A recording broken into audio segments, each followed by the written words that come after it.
The following is a fan-made audiobook. I do not own any rights to My Hero Academia, My Hero Academia school briefs, or any other media referenced. This video series will in no way be monetized for personal gain. Please support the official release.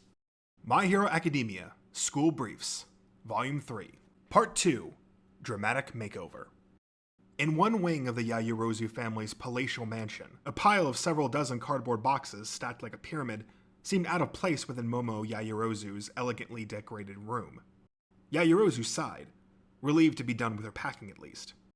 "Momo," said her mother, entering the room. In her shadow was the family's butler, Uchimura. "Well, are you prepared for your big move?" "I've just finished packing, Mother. I tried to make everything as compact as possible." Yaoyorozu furrowed her brow in discontent.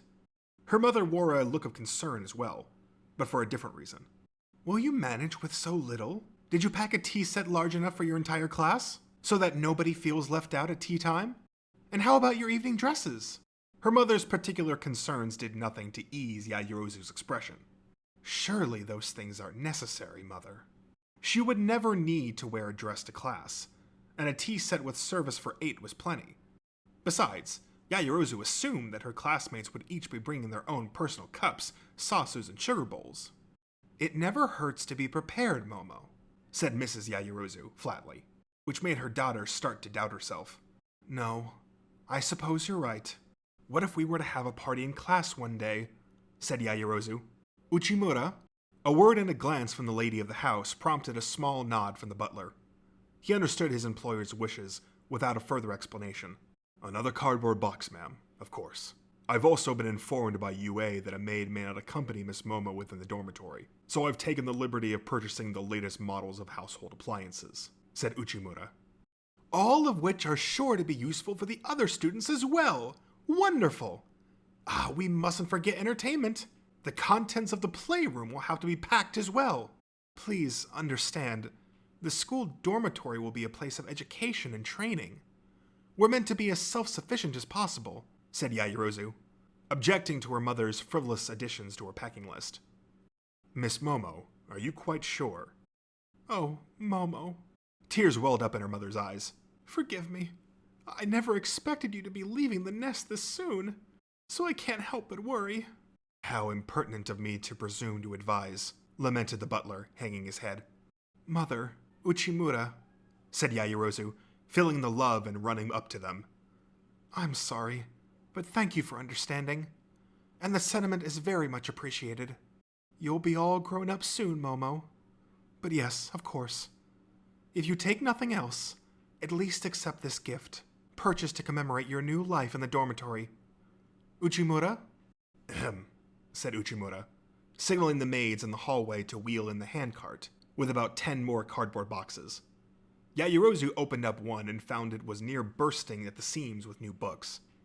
"An encyclopedia set with reference books from every country in the world, Miss Momo. Your father was sure this would please you more than anything. You will also find custom-made bookshelves," explained Uchimura. "Oh, of course I'll bring these with me," said Yaoyorozu, nearly moved to tears. Mrs. Yaoyorozu and Uchimura watched her warmly, feeling a bit more emotionally prepared for the girl they cared for to leave home. It was a clear mid-August day, and the students of Class 1A stood, reunited, before their brand new Heights Alliance dorm building. Aizawa had just informed the class that Shoto Todoroki, Ichiro Kirishima, Izuku Midoriya, Yaoyorozu, and Tenya Ida had set out to rescue the kidnapped Katsuki Bakugo. Though their teacher's unforgiving reprimand darkened the mood for a moment, Bakugo's particular brand of blunt gratitude pepped everyone up a bit more before they headed inside the building. With 5 floors and a basement, each dormitory building would be home to one class. The first floor featured the dining area, the baths, a laundry room, and a common area equipped with a TV and sofas. Aizawa had already assigned the students to specific bedrooms on floors 2 through 5. Minoru Mineta, Midoriya, Yuga Aoyama, and Fumikage Tokiyami would be living on the second floor. Wary of Mineta's presence, Aizawa hadn't put any girls on that floor. The third floor would house Koji Koda, Denki Kaminari, Ida, Mashiro Ojiro, Kayako Jiro, and Toru Hagakuri. Then Mezu Shoji, Kirishima, Bakugo, Ochaku Uraraka, and Mina Ashido on the fourth. and Rikiro Sato, Todoroki, Hanta Seto, Yaoyorozu, and Tsuyu Asui on the 5th. The building itself, and everything inside, still had the brand new look and smell, which only made the kids more excited for this radical change in their lives. "Today is set aside for settling in," said Aizawa to the group. "We'll talk about what comes next tomorrow." "Dismissed." "Yes, sensei," said the students in unison, with genuine energy. While most moved toward the elevators and the upper floors, Aizawa called Yaoyorozu aside. "Not all of your things will fit," he said, gesturing to the pyramid of boxes now sat in the corner of the first floor common area. The stack was even taller than before, because of the additional encyclopedia sets and bookshelves. "You'll have to pick just 5 or 6 boxes to keep. Only the bare essentials. Send the rest back." "5 or 6? Stammered Yaoyorozu. "Surely you jest, sensei." While Yaoyorozu was agonizing over how best to pare down her possessions, Todoroki was dumbstruck by what he discovered when he opened the door to his new room on the 5th floor. No tatami mats. He shouldn't have been surprised. He'd just seen the synthetic flooring in some of his classmates' rooms in passing. But since Todoroki had only ever known his family's traditional Japanese home, a part of his brain had expected his dorm room to follow suit. The kids were allowed to use the bed, desk, and dresser set furnished by the school, or to bring their own furniture. So Todoroki was now looking at the Wadatsunu dresser, Fuzuke desk, low Zaizu chair, and futon straight from his room at home, as well as the cardboard box containing his clothes and other small necessities. He scowled in spite of himself, perhaps because of the stark disconnect between the traditional furniture and the sleek, modern flooring. Some interior designers might be able to work some feng shui to successfully blend Eastern and Western aesthetics, but no such artist had paid this room a visit. Todoroki's gaze settled on the window next, and he noticed the curtains provided by the school. Still feeling like something was off, he walked to the window and absent-mindedly opened and shut the curtains. He was used to the curtains at school, but never in a room where he slept. Why am I so rattled? Just because of these strips of cloth? After all, in the end, wasn't his near and dear shoji paneling just strips of paper attached to wooden frames? In any case, there was no obvious way to convert this room into a traditional Japanese one, so Todoroki tried to take his mind off of the matter. Before setting out to unpack his things, he changed into a light, breathable top and took off his socks. A habit from back at home, where tatami mats covered the floor. No sooner had he done so, though, than he became acutely aware of his feet sticking and slapping against the synthetic flooring. This didn't do anything to help his mood, but he shook off the odd sensation and started transferring his clothes from the box into the dresser. The box contained clothes, a towel, and a photo album. Todoroki's older sister, Fuyumi, had also tossed in some small decorations, including a bonsai tree, so that his dorm room wouldn't look too bleak. Since he only had the one box, the move-in job was over quickly. With nothing else to do, Todoroki flopped onto the floor in the middle of the room and stared at the white, round light fixture on the ceiling. Then, another realization. No pull cord for the light. I have to walk over to the door to flip the switch? The Todoroki house had square, wooden fixtures that hung low from the ceiling. When it was time for bed, one needed only to tug the string dangling a few feet above one's futon. Here, the dorm room's light switch was by the door. Turning off the light would only take a few seconds, but the unfamiliarity of it irked Todoroki. He surveyed the room, noting the ceiling and white walls lacking Japanese-style wooden struts. Then his traditional furniture, the slick flooring. Still on his back, Todoroki rolled his head side to side to get a feeling for the floor's texture. Unlike his beloved tatami mats, it was unforgivingly hard. So this is where I'll be sleeping from now on. He thought he'd understood what it meant to move out of the house, but now he could feel it with his entire body. There had been days when Todoroki wanted nothing more than a way to stop sleeping under the roof provided by the father he hated. He hadn't expected the day would come so soon, though. Endeavor had grumbled when he'd learned about the implementation of the dorm system, but he'd still agreed to let Todoroki go. All Might's sudden retirement meant that Endeavor would no longer achieve his lifelong goal of surpassing the active #1 hero, so he'd been in no mood to argue about small matters. Todoroki couldn't help but wonder what sort of student his father had been back in high school, but he quickly shook his head in an attempt to rid himself of the intrusive thoughts. The back of his head bumped against the hard floor again, making him spring up in irritation. Hoping to clear his mind, he walked to the window, opened it, and took a deep breath of fresh air. The forest beyond the window seemed to go on forever, punctured only by the various faculties of UA dotting the landscape here and there. The UA grounds were almost frighteningly large, but even this grand view from the top floor of Heights Alliance couldn't snap Todoroki out of his funk. He retrieved his photo album from a drawer, gently removed a single photo, and walked out onto the veranda. The colors of his photo were a bit faded, but Todoroki could still clearly make out the image of himself as a child, held by his mother. This was before she had burned him, of course. And the photo showed her smiling. Happy, even.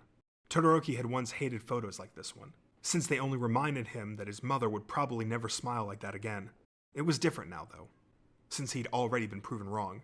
Just as Todoroki's bad mood started to fade, and his expression began to soften, a strong gust of wind snatched the photo from his hand and set it flying. He dashed out of Heights Alliance in a panic. It must have landed somewhere around here. Todoroki frantically scanned the forest floor, but given the size of the grounds, his lost photo might as well have been a needle in a haystack.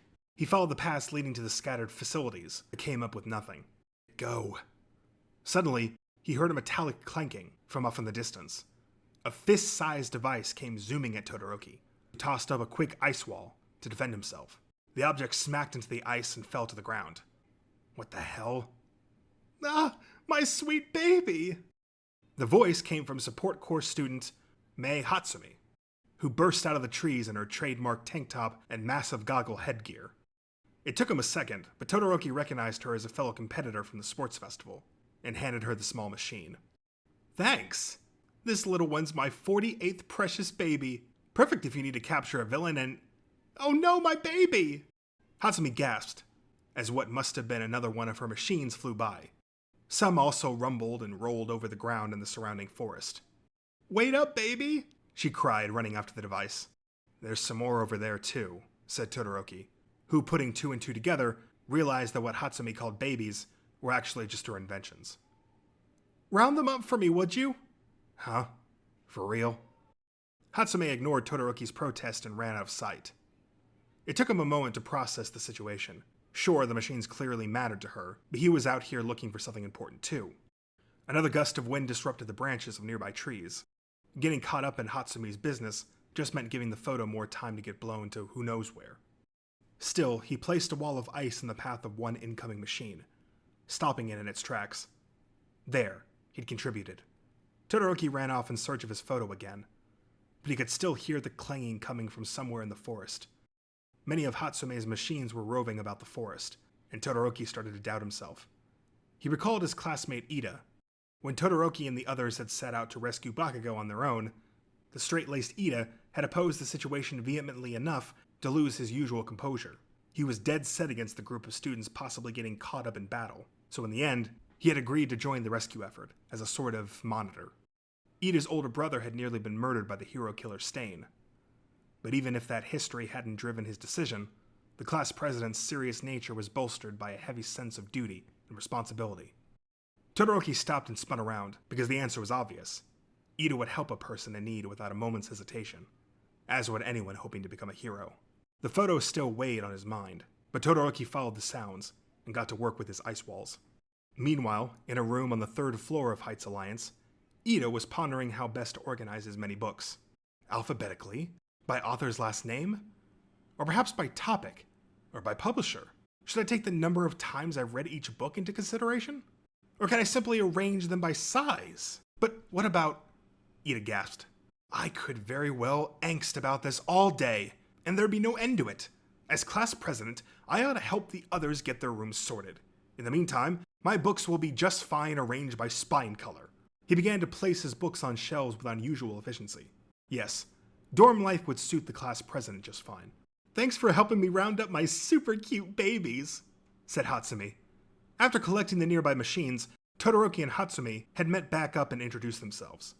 It turned out that while moving in, Hatsume had been transporting her support item inventions when an accident had somehow flipped the machines on switches, causing them to run amok.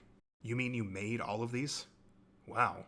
There were enough machines to fill an entire cart, which she'd been pulling along when the accident occurred. All my love and talent goes into these babies. Oh, this one happens to be my pride and joy, said Hatsume, reaching into the mountain of machines with both arms. She pulled out a device on wheels, about as big as one of the cardboard boxes for moving day. Just push the button here and... The device whirred and clanged as it grew into a miniature mobile crane.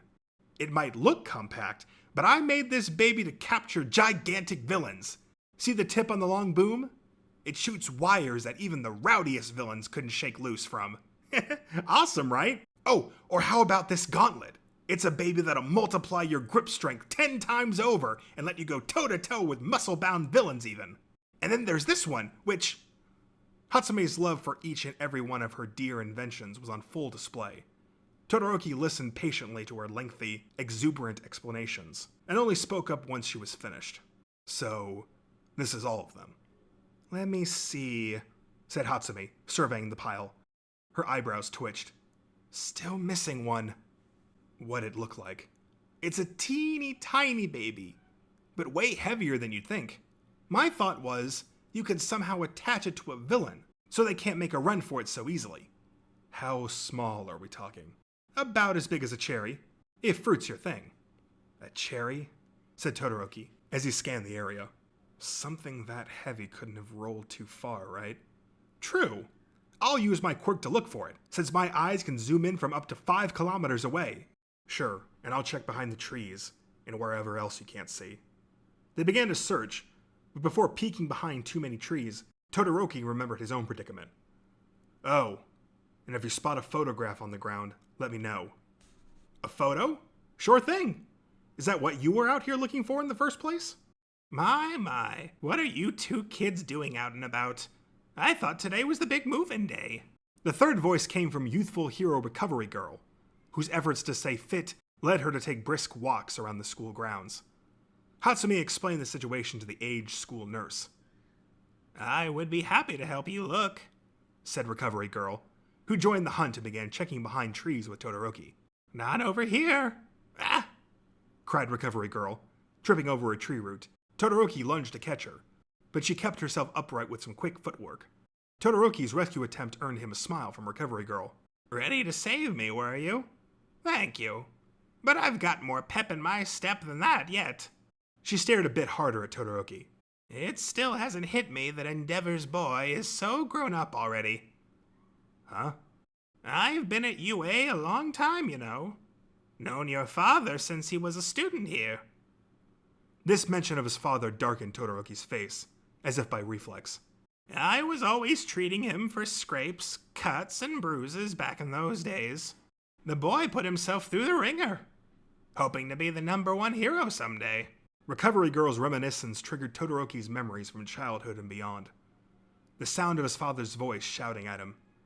The voice always commanded the boy to succeed where his father had failed, and grow into a hero who could surpass All Might. Todoroki hated that voice with a passion. Why, your father was so driven that one time in class... I'd rather not hear anything about that bastard, ma'am, interrupted Todoroki.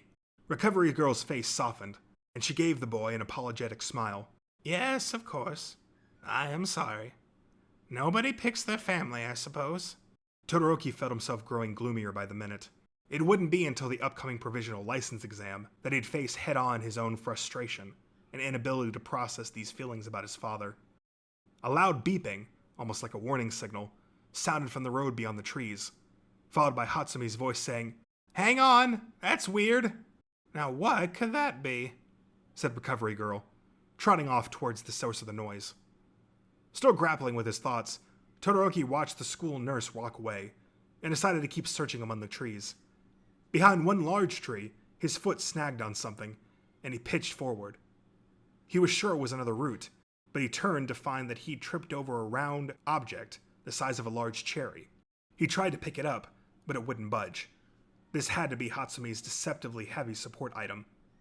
Hey, I found it, said Todoroki, but his voice was drowned out by more of that destructive, mechanical clanging. He raced over to find the mini mobile crane poised to capture Recovery Girl. Nearby, Hatsume frantically mashed buttons on a remote control, clearly attempting to stop her runaway creation. What's going on now? It fired up on its own! The circuitry must have gotten damaged when it fell out of the cart! I think it's convinced that Recovery Girl's a villain who needs to be hogtied, explained Hatsume. Eee! Cried Recovery Girl as she turned to flee. She tripped over her own feet, though, to launch binding wires from the tip of its boom. Todoroki leaped towards Recovery Girl, with timing that couldn't have been worse. The crane's wires wrapped around them both. "Good effort, but," said Recovery Girl. "Sorry, ma'am." As Todoroki apologized for his bungled rescue, he couldn't help but think of another classmate, Kirishima. The two boys hadn't spoken much before the team-up to save Bakugo, but Kirishima's reluctance to sit idly by while the villains held his kidnapped friend had inspired Todoroki to take action at the time. He'd understood how Kirishima felt, of course, given that Todoroki had witnessed firsthand when the villains had snatched the compressed orb holding Bakugo during the attack on their training camp. It was why Todoroki had agreed to join the rescue effort, so now he found himself reflecting on his classmates' passion and courage in the face of trouble. It's times like these when Kirishima let his guts decide for him. At the moment, Kirishima was helping his new neighbor, Bakugo, unpack his things on the 4th floor of Heights Alliance. One of Bakugo's boxes had somehow found its way into Kirishima's room, and when the latter had returned it, one thing had led to another. "Yo, Bakugo, what's this stick thing? Some sort of weapon?" "A walking stick, for mountain climbing." "Hey, who said you could stick around? Don't you got your own crap to unpack?" Kirishima returned Bakugo's grimace with a goofy grin. "Don't they say 2 heads are better than 1? But don't worry, you can help me with my room after this." "Like hell I will. It's quicker doing this stuff alone." Despite Bakugo's harsh words, he made no extra effort to kick Kirishima out. A savior and the one who'd been saved. If there'd been any lingering awkwardness over recent events, the breeze blowing through the window of the new dorm room cleared it away, just like that. Todoroki squirmed, trying to shake off the wires, but he and Recovery Girl were bound fast, with arms strapped down against their bodies. Each jerk only made the strong metal wires squeeze around them tighter. "It's gonna pinch even harder if you move around," shouted Hatsume. "So just stay still." "Get this crap off of us," said Todoroki. "What if I could? But the remote control's on the fritz too." Shoot. What would Yaoyorozu do in this situation? Like Ida, Yaoyorozu had voiced her opposition to the Bakugo rescue attempt, but she decided to accompany the boys just in case they needed to be reined in. She never failed to see the big picture, and Todoroki knew that if Yaoyorozu were in his shoes, she would keep a level head and use her impressive brain power to come up with a clever plan. Yaoyorozu was still on the 1st floor, deciding which of her possessions sparked joy and which she could do without. My silverware made of pure silver. Unnecessary. And I only need a single painting to hang. As for shoes, 3 pairs should be enough. I ought to keep a pair of high heels just in case, but where would I store them? No, only the bare essentials. Right, just 1 pair of shoes then. Though Todoroki was none the wiser, Yaoyorozu was making quick use of that quick decision-making he admired. Todoroki plunged into thought. He could probably freeze the wires or even burn them away with his quirk, but either option was bound to hurt Recovery Girl, given that they were tied to each other. It's a real shame, but I'm gonna have to tear my baby apart piece by piece at this rate. Just need to run and grab my tools from the studio, said Hatsume. But just as she turned to leave, the mini crane began to drive forward, with Todoroki and Recovery Girl still dangling from the boom. It picked up speed and moved down the road, leading to one of UA's facilities. What's going on? Said Recovery Girl. Not so fast, my baby! With a twinkle in her eye, Hatsume equipped her power gauntlet and grabbed the crane from behind. It showed no sign of slowing, though, and even began dragging her. Careful, that's not gonna work, said Todoroki. Hurry and fetch a teacher now, said Recovery Girl. That was when Todoroki laid eyes on something troubling ahead. What's a giant pit doing out here? The second years were using it for training. They say it goes down pretty deep, said Recovery Girl with a grim expression. It was true. Even hoisted up in the air by the crane, they couldn't see the bottom of the pit. Falling in while attached to the runaway machine would be disastrous, and Todoroki had a hard time hiding his panic. The crane picked up speed again, making a beeline for the pit. No time for Hatsume to run and get help. Todoroki knew he could use his quirk as a last resort, but that came with its own issues. What can I do? The face of another classmate arose in Todoroki's mind. Obviously Midoriya would never just give up. During the mission to rescue Bakugo, the kids had found themselves a stone's throw from the grand battle between All Might and the villainous All for One. But even when all hope had seemed lost, Midoriya had come up with a plan to fly across the battlefield and get the job done. This would be the same friend who'd helped Todoroki come to terms with the hatred for his father that was holding him back. Midoriya was grappling with his own problem in his new room on the 2nd floor. Silver Age, Golden Age, suited version? Is that a good order? But I'd hate to leave out the in-flight version. Beyond daily necessities and weight training equipment, the lion's share of Midoriya's personal effects were All Might collectibles. He had already hung his All Might posters on the wall, and stuck his All Might books on the shelves, next to his textbooks. But sometimes the chibi figures is just what I need to feel right at home, and the one in a flexing pose inspires me when I'm feeling down. Moderation was not a word in Midoriya's vocabulary. It came to merchandise related to his personal idol. Everything had to be arranged in just the right spots, in the right order, at the right angles. Until the room was decorated to perfection, Midoriya wouldn't give up. As his thoughts turned to his friend for inspiration, perhaps it was better that Todoroki didn't know exactly what Midoriya was up to at that moment. Then it came to him.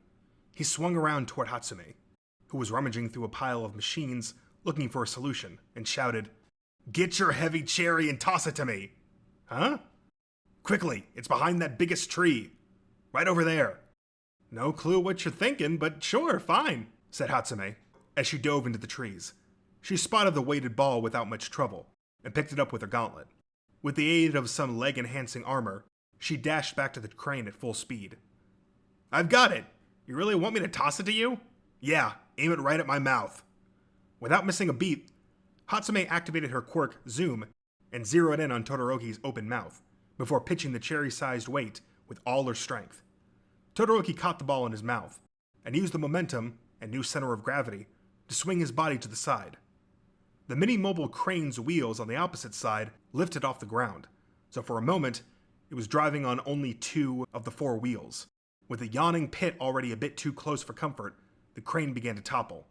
What now? Straining to hold on to the weight between his jaws, Todoroki managed to spin himself and Recovery Girl around just before they hit the ground, so that he alone would break the fall. The crane crashed against the road, at the very edge of the pit. "Close call, you two. Anyone hurt?" said Hatsume as she ran over. Todoroki shook his head, spat out the weighted ball, and said, "Nuh-uh." "I'm just fine, too," said Recovery Girl. "Phew, but man, using my weighted baby to stop another rampaging baby? Great thinking. Never imagined using it that way myself. I'm already cooking up new plans for it." "That's nice," said Todoroki. "Mind doing something about these wires?" "Sure, right. Let me grab those tools. Be right back." This time, Hatsume did run straight to the studio at the school, returning with both her tools and her mentor, Power Loader. She clipped the wires, finally freeing Todoroki and Recovery Girl. Apparently, Hatsume had already gotten a talking to from Power Loader. "Sorry for the trouble," came the quick, forced apology from Hatsume. "Hatsume, I know I told you to clean out the studio, but I didn't mean you should bring all the support items to your dorm room," said Power Loader, clearly exasperated. "Where then? I don't have anywhere else to put my babies," said Hatsume. "Well, we'd really be in trouble if this happened again in the dorms, so... Fine, I'll leave them in the studio." "Gee, thanks! Wish you had agreed to that sooner, Sensei." Even during a good scolding, Hatsume hardly seemed repentant. "Oh, hang on," she said, remembering something, and reaching into her pocket. "Spotted this caught on a tree branch on the way back. Gotta be what you were looking for, yeah?" A relieved smile rose on Todoroki's face as she handed him the photo of him and his mother. "Yeah, thanks." "Thanks? I should be thanking you for rounding up all my precious babies. I know just the way to do it properly," said Hatsume. She reached into the pile of machines and pulled out a familiar-looking toy barrel, about the size of a basketball. "Enjoy! Give it a go with your friends, and let me know what you think." With that, she and Power Loader headed back to the studio, cart full of inventions. "Well, that was quite an adventure we just had. What's this? You're hurt?" said Recovery Girl, noticing a scrape on Todoroki's cheek from when the crane had toppled over. A quick, quirk-powered kiss healed his injury, and Recovery Girl then offered him gummy candy from her pocket. "They're Haribo bears, so eat up now. You get extra for saving me back there." "No problem, really," said Todoroki, accepting the pile of candy with a blank look on his face. Any of my friends would have done the same. He wondered when he'd begun thinking of them that way, as friends. He was a little shocked to realize that they were already such fixtures in his life that he'd found himself turning to them for inspiration in a crisis, something he'd never really done before. Todoroki recognized that this was the kind of growing he needed to do. He knew he was lucky to be attending UA. "Of course they would have," said Recovery Girl, noticing Todoroki's expression relax a little. "All the boys and girls at UA tend to do their darndest. They always have. So be sure to give yourself credit where credit is due now and then. Yes, ma'am. Todoroki popped a gummy bear into his mouth. The chewy candy gave his tired body the small burst of sugar it needed. Guess she's saying that my bastard of a father did his best. He shook his head from side to side to drive off the fleeting thought. Anyhow, have you finished moving in yet? Excited about living with all your classmates? Asked Recovery Girl, reminding Todoroki how uncomfortable he'd been feeling in his new dorm room. He opened up to the school nurse, explaining his particular problem. Is that so? I may have just the answer then, she said, before leading Todoroki to a warehouse on school grounds. What is this place? It's where we store furniture and other bulky garbage before tossing it. The massive building was full of things that the school no longer had use for. Todoroki's eyes lit up when they came upon a collection of tatami mats, some shoji window panels, and a square wooden light fixture sitting in one corner. These were once used for some class or another, but you're free to have them. I'll be sure to let Aizawa know, said Recovery Girl. Thank you for this, said Todoroki, bowing. He took a few deep breaths as he watched Recovery Girl walk off. A new room for a new lifestyle. There were sure to be plenty of unfamiliar experiences ahead, but nothing a student of UA couldn't handle. Todoroki rolled up his sleeves, ready to get down to work.